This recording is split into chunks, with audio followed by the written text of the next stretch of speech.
Alright, so we have finished punching the whole design that we have. Everything is complete. We're going to take it off the hoop. If you used a mighty winder, you would need to use it to uncrank it. So I'm using my fingers because I can do that. Once we take this off, it's going to be crimped a little bit. Okay, you can see the circle is a little crimped. I brought an iron today to see if we can iron things out, and then we're going to be measuring around the sides to give us a border to cut. Then I'm going to show you how to finish it and mount it on a specific thing that I brought in because I have a project or a look that I'm going to do. Okay, so I have taken my hoop off and I actually have my project flat. Some of you may have punched too tight. If you do, when you lay your fabric down, it'll kind of have a concave hump to it. And what we want to do is, I'm going to flatten it down and iron it, okay, so that it's flat. So I have my iron on, this is set high, and I have water in it, so I'm steaming it, so that when I steam this, you can see the steam coming out. It's amazing how flat it makes it. So you can flatten it both ways. It'll be hot, so don't touch it, or mine is. I'm giving it a minute to see. What that's going to do, though, well, mine's hot. Sometimes you'll see on the other side if there's like imperfections, or like this one where you have a couple of loops that have just didn't do what they were supposed to. They're misbehaving. So I usually take my scissors and I'm keeping this flat. I'm not dipping it into the actual wool. I'm just basically shearing it. So you can see that that now doesn't pop up. So I'm going to methodically do this first. Go through here. There's a big green one right there. Don't pull on it. You just want to straighten it up. I'm just kind of flicking it up and holding it. You want it to be about the same height. This one's a bad one. Sometimes you'll say, why does this happen? And when you were punching, you felt resistance. And sometimes your needle was actually tangled up, maybe is a word, in the loop below, which causes sometimes resistance. And you actually push that loop further down, which that could be it. There's a single. So I'm going through here. If there's a little bit of fraying, I'm just going to trim it off. What I'm doing is making it look good.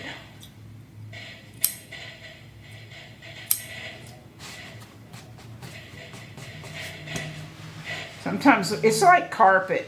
You know, that's what it feels like. You can actually kind of fluff it up to see if there's anything that's popping up that didn't show up. Now, if you had decided to do them at different heights, don't start trimming them, you know. I'm just doing this because these are the ones that didn't seem to want to lay down right. They're misbehaving, like I said.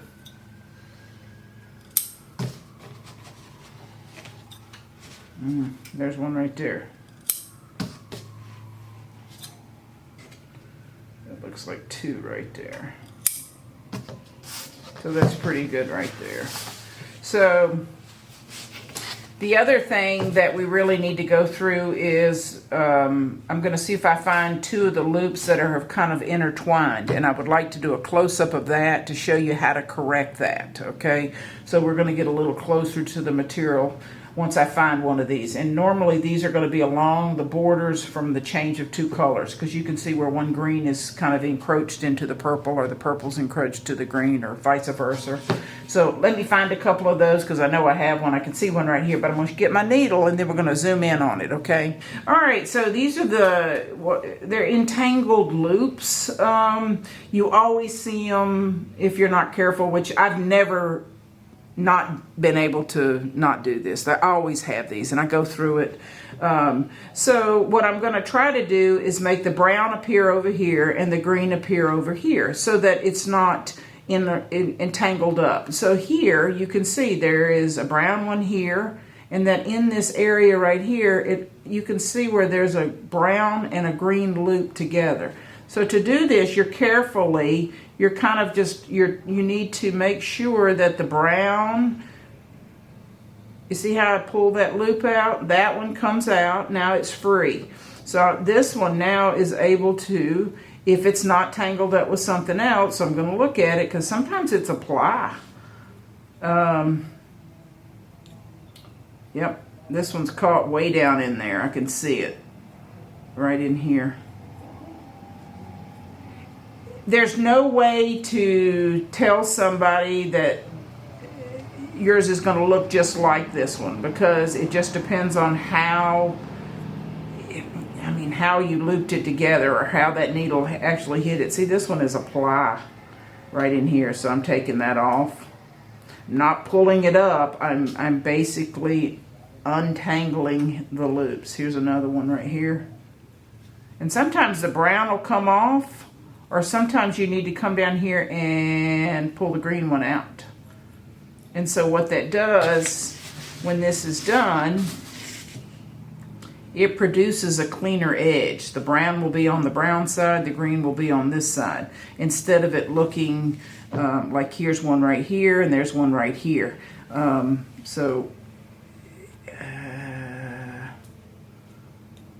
If you were using two contrasting colors like white and black, it would be very, very obvious. When we do a video or a Facebook Live, I may have an example of that to show you because this is hard to see because the colors are pretty much in the same family.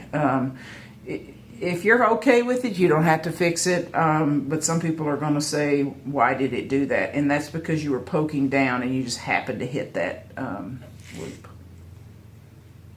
So really, you can go around fixing them. There's also a chance that when you fix them, one of the loops may be taller than the rest of them because it was actually caught up in there. So you may need to trim that one if you feel that's necessary.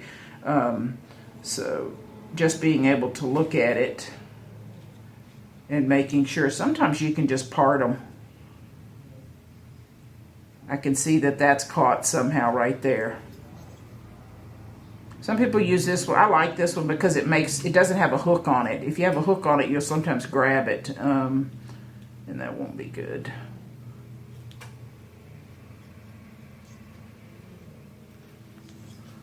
Let's see, here was one right here with the purple. This one's really hard to see, but I can see that brown right there.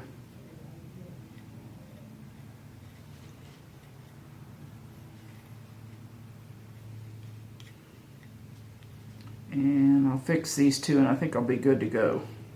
You can always fix them later, but it's much easier now because I can bend it and I can bend the fabric, like crease it open. If it was already framed or put into something, you wouldn't be able to do it. And then if you messed up, then you'd have to take everything off. So most of the work like this is done before it is mounted on whatever we're going to mount it on. Oh, here's a bad one right here.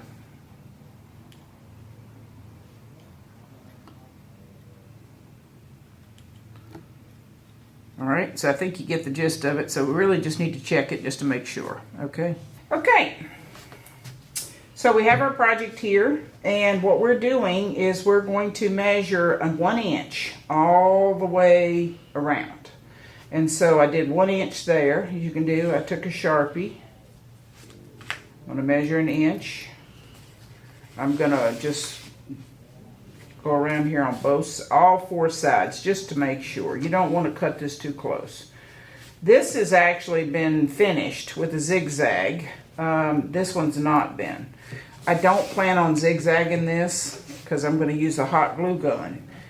If you were going to do something else with it besides the way we're going to hang it or finish it, you might consider sewing this, okay?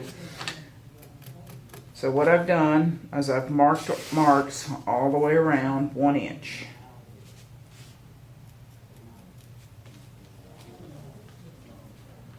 Now, just a stick, if you had a ruler, that would probably be 1 inch. You could have just used it and drew lines, but I did. This is 3/4. So what I was going to do with this is just do a mark. Oh, this one's kind of hard to see.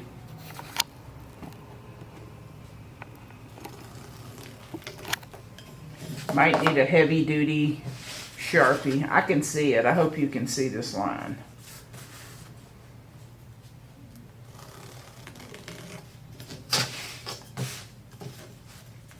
The other good thing about this fabric is that once you start cutting on what I call the grain, or in between two of these threads, if you just stay on that, that's pretty straight.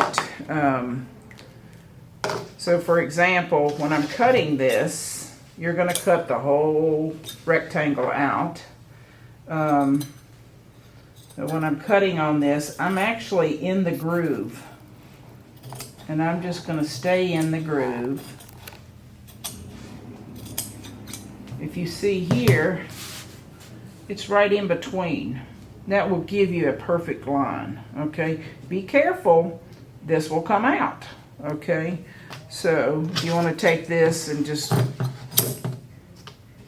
I usually save these for pieces that I need to sew on, or you can do some smaller projects with it.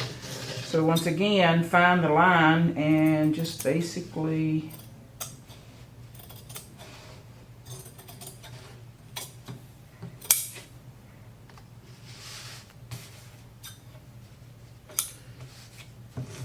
I should have ironed this. It would have been easier to see. Okay, so I'm gonna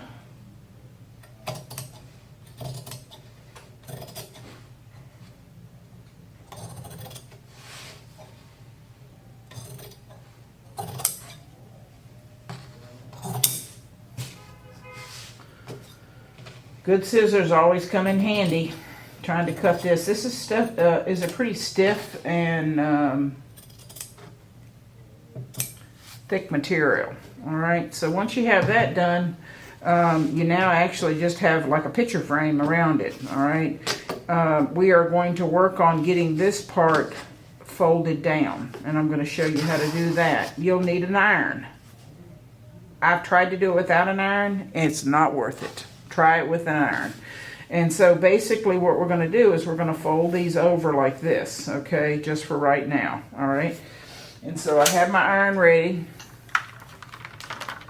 I mean, you can steam it like this, get it hot.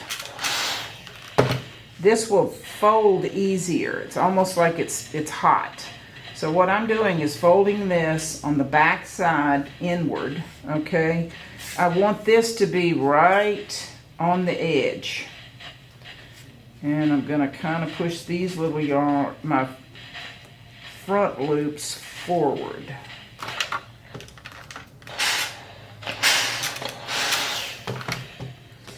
To check it, when you turn this over, you should just see the loops. You should not see the white. If you did this and it was like this, you're going to see this part. My goal is to pull it all the way down. It's hard to do it this way. That's why I'm always flipping it over on the back side. All right, so after that side's done, notice I'm opening it back up. Now I'm going to do this side. What I want is this fold to be, you know, as tight or as snug to the back where the yarn is just perfect. So I'm going to do this side. Come back, do this side.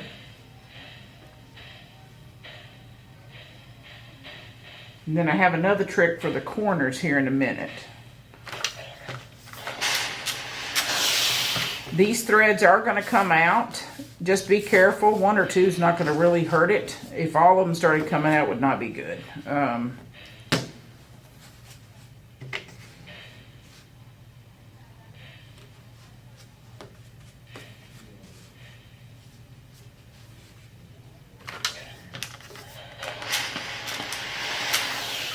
Now, to explain that corner incident, when you do this and then you try to fold this over, you actually have too much bulk right here.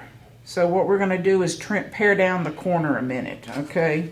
So I just wanted to do this first because that'll come in handy once we are folding the corners in. So on the tape, what you want to do is, I mean, this is tricky.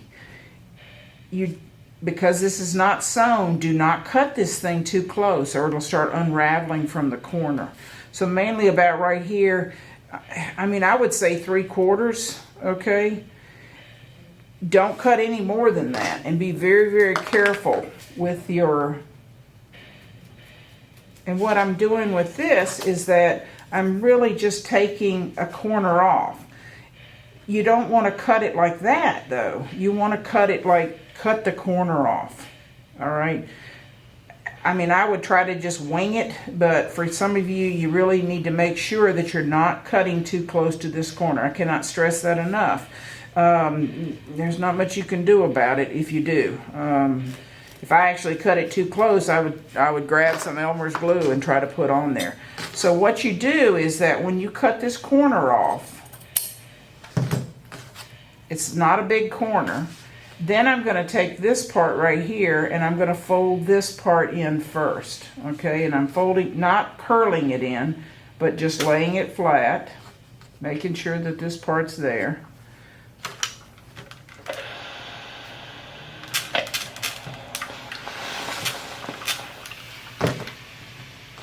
So once this part's done, then it's almost like a package. This part gets folded in, and then this part gets folded in. So you can see it makes a much, it's almost a mitered corner. It looks better this way, okay, than trying to do this, okay, because there's no way that that much bulk can work in the corners. So this is the method. So once you have this, we do all 4 corners by cutting this, and then we fold them in. Once this is ready, then we're going to take our hot glue gun and we're basically going to glue this down, okay? And then if you flip this over, you can see it makes for, you don't see any of the white background, all right? So that's what makes for a cleaner finished edge, all right? You can do some binding and whipping, but we're not going to get into that. This is just a really fast, easy method. I want people to finish projects instead of have half finished, and this is a real quick and easy way. So I'm going to trim the rest of the corners, and then we're going to fold it in and hot glue it. My iron has to stay heated, so I put it back down. So right now this one's good. Coming over here to this corner, we're going to do 3/4 from the tip, from the corner. 3/4. Quarter, half, 3/4. Take a straight edge. You want to make sure it's not off cattywampus. Make sure you're trying to get pretty much a 90 degree. Since I've done that one, I'm going to go ahead and do these first, and then I'm going to cut them all and then do the 3/4 from the corner. 3/4.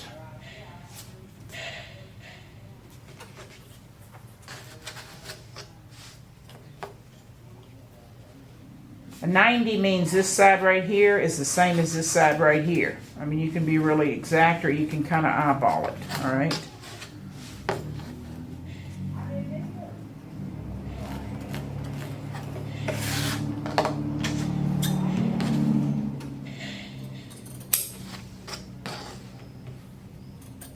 You wouldn't think just taking a smidge off like this would help, but it really does. It makes for a less bulkier corner.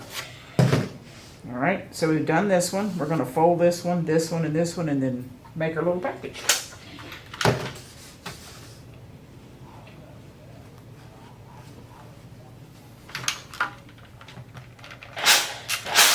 Steam does help.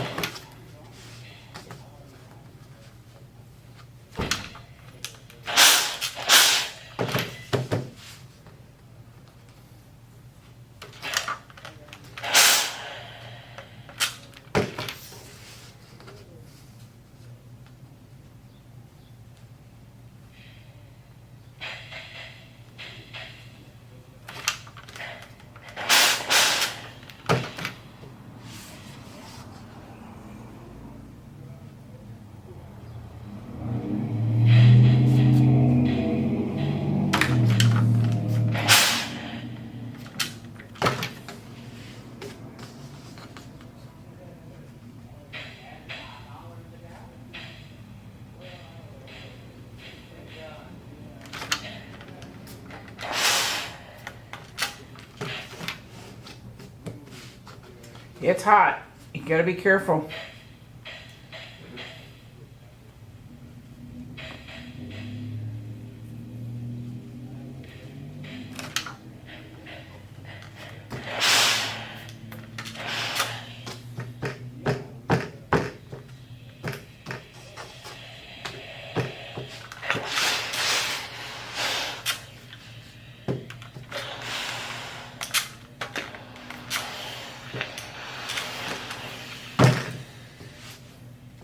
If you measure it, it will come out pretty good. If you just wing it, sometimes one side may be shorter, but this looks pretty good. So once this cools down a little bit, I'm going to show you how to hot glue this, and then I'm going to kind of show you where we're going to put it on and what our intentions were when we get everything ready. Okay, I'm going to clean my table off. All right, so we're ready to glue our flaps down to make sure everything's secure, and you know, we're trying to get some of the edges, but I'm not too concerned about it because it's not going to be roughed up. So once it's actually where we want it. So on the glue gun, I am using the glue sticks.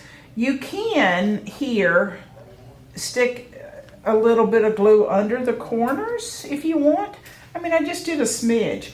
This is a loose weave fabric. If you put your finger on that, it's too hot. So I'm going to actually just tap it down. So I did that one, and then here, I mean, people say, do you really put a lot? I said, no, not really. I just basically run a little bit right here. It'll be hot though. Take this. Woo. You can feel it come through. It'll seep through these holes and you'll burn yourself, so be careful. So once that's done, I mean, it's holding it. It's not something that, I mean, it's not a big, to me, it's not that big of a deal. I use a lot of glue. This one is. And then run a big old glue stick down here.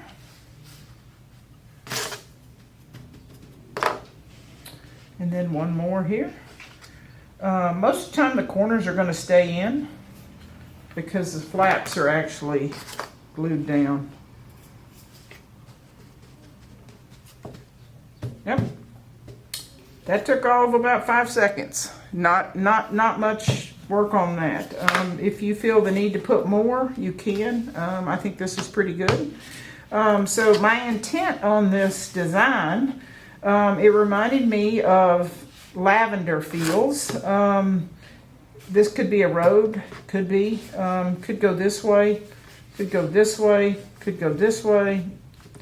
I think it's up to the individual. I actually have an old cutting board that I don't use anymore, and I was actually going to either center it tall ways, long way. I haven't quite figured this out yet. The vacant void up here, whether it's here or whether it's here or here, I'm going to, lavender hasn't come out yet, but I want a sprig of it, and I want to actually put a sprig of lavender here too. And then I'll be able to hang my cutting board up in the kitchen because of the spices, but it may be like that, and then maybe the little lavender would be right here. But I think it makes a nice abstract, but yet it's just a nice arrangement. So if you have a board, have anything that you think that this might work on, aim for the size and stuff. You can always make things bigger that you want. It's up to you. But right now, this was just a perfect size. You can actually do a frame around it. Get an 8x10, center it in there, and put lavender at the top too. I don't think that's, or you don't have to do that either. You can use it as an applique to a pillow. All right, so anyway, I hope everybody's enjoyed this. This was a nice introduction to it, and then hopefully y'all are gonna have some really cool designs that you've come up with yourself. Thanks. So hey folks, I just wanted to show you again, we started with some wonderful colors of yarn, and we actually came up with our project. And I can't wait to show you when I get it on the completed board and with a little bit of lavender. I just think it's amazing. You can take this, come up with this, and it didn't take that long, so I hope you didn't find this too hard. To me, you just do it a little bit at a time, you learn a little bit as you go, and you'll be surprised at what you can create. So I appreciate it. So please try it.